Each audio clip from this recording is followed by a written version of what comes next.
আহক আজি এটা নতুন ৰেচিপি ট্ৰাই কৰোঁ। আপোনালোকে বাৰু ট্ৰাই কৰিছে নাই কমেণ্টত জনাবচোন। আজি বনাবলৈ লৈছোঁ কাচকল মচুৰ দাইলৰ সৈতে আৰু কিদৰে বনালোঁ বলকচোন চাই লওক। এয়া মই 2 মুঠিমান মুগ আৰু মচুৰ দাইল লৈছোঁ। এইখিনি ধুই অকণমান সময় তিয়াই ৰাখিম। তেতিয়ালৈকে বাকী চব্জিবোৰ ৰেডি কৰি ল'লোঁ। এয়া কাচকলখিনি সৰু সৰুকৈ কাটি লৈছোঁ। তাৰপাছত ভালদৰে ধুই ল'লোঁ আৰু মই কাটি থকাখিনি গোটেই ভিডিঅ' কৰি নাথাকিলোঁ কাৰণ ভিডিঅ'টো বহুত দীঘল হৈ যায়। আৰু এয়া সৰু সৰুকৈ কাটিছোঁ মই, লগতে এটা আলুও কাটি ল'লোঁ।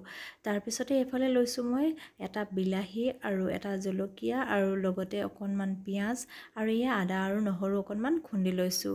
আৰু এতিয়া এইখিনি ৰেডি হৈ গ'ল। এতিয়া আহক বনাবলৈ লওঁ। আৰু এয়া মই কেৰাহীত তেল অকণমান দি দিলোঁ আৰু তেলখিনি অকণমান গৰম হৈ যোৱাৰ পাছতে আলু আৰু কাচকলখিনি ইয়াতে দি দিলোঁ। কাচকলখিনি আৰু আলুখিনি অকণমান সময় ভাজি লৈছোঁ। ভাজোঁতে কিন্তু তলত অকণমান লাগি যায়, কিন্তু উপায় নাই, এনেকৈ লাগি যাবই বাৰু। আৰু এয়া ভাজি মেলি হৈ গ'ল।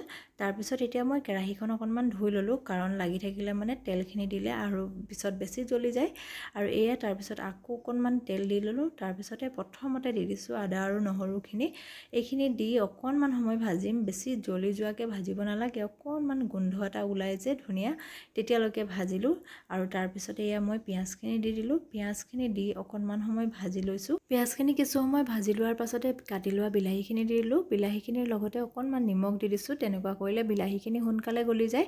আৰু এয়া মই চামুচখনেৰে পিটিকি এনেকৈ দিছোঁ আৰু ধুনীয়াকৈ বিলাহীখিনি গলি গ'ল, লগতে তেলো বিৰিঙি আহিলে। এতিয়া একেবাৰে গেছৰ ফ্লেমটো ল' কৰি মই অকণমান হালধি গুড়ি আৰু আধা চামুচতকৈ অকণমান কম ৰেড চিলি পাউডাৰ, আধা চামুচ ধনিয়া গুড়ি, আধা চামুচ জিৰা গুড়ি দি এনেদৰে অকণমান ভাজি ল'লোঁ। গেছৰ ফ্লেমটো একেবাৰে ল' কৰি ৰাখিলে মছলাখিনি ভাজিলে পটককৈ জ্বলি নাযায়।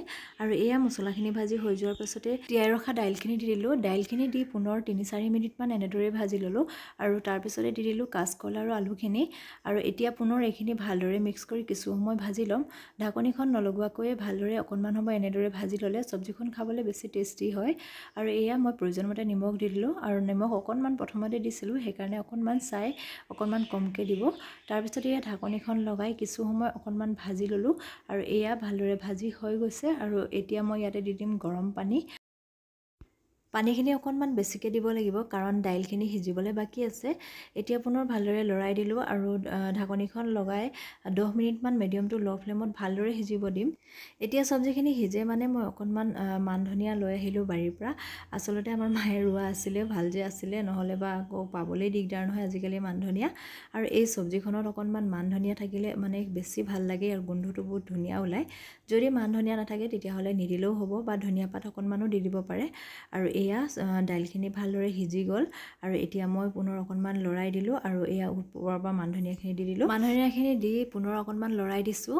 আৰু এতিয়া ঢাকনিখন লগাই এনেদৰে ভাপতে থাকিব দিম আৰু গেছটো অফ কৰি দিম। তেতিয়া ধনিয়াৰ গোন্ধখিনি গোটেই চব্জিখিনিত সোমাই যাব। আৰু এয়া ধুনীয়াকৈ চব্জিখিনি ঠাণ্ডা হৈ গ'ল। আৰু ঠাণ্ডা হৈ যোৱাৰ পাছত আৰু অকণমান ডাঠ হৈ গ'ল। সেইকাৰণে অকণমান প্ৰথমতে পানীয়া থাকিলেই ভাল হয় কাৰণ ঠাণ্ডা হোৱাৰ পিছত ডাঠ হৈ যায় চব্জিখন। আৰু এয়া মই বাতিত উলিয়াই ল'লোঁ। আৰু এয়া আছিলে আজিৰ ৰেচিপিটো। আপোনালোকে বাৰু এনেদৰে ট্ৰাই কৰিছেনে? যদি কৰা নাই এবাৰ কৰিব। আজিৰ ভিডিঅ'টো ইমানেই আছিলে। আৰু ভাল লাগিলে যদি লাইক কমেণ্ট কৰিব। আজিলৈ আহিছোঁ নতুন এটা ভিডিঅ'ৰ আকৌ লগ পাম। আজিলৈ বাই।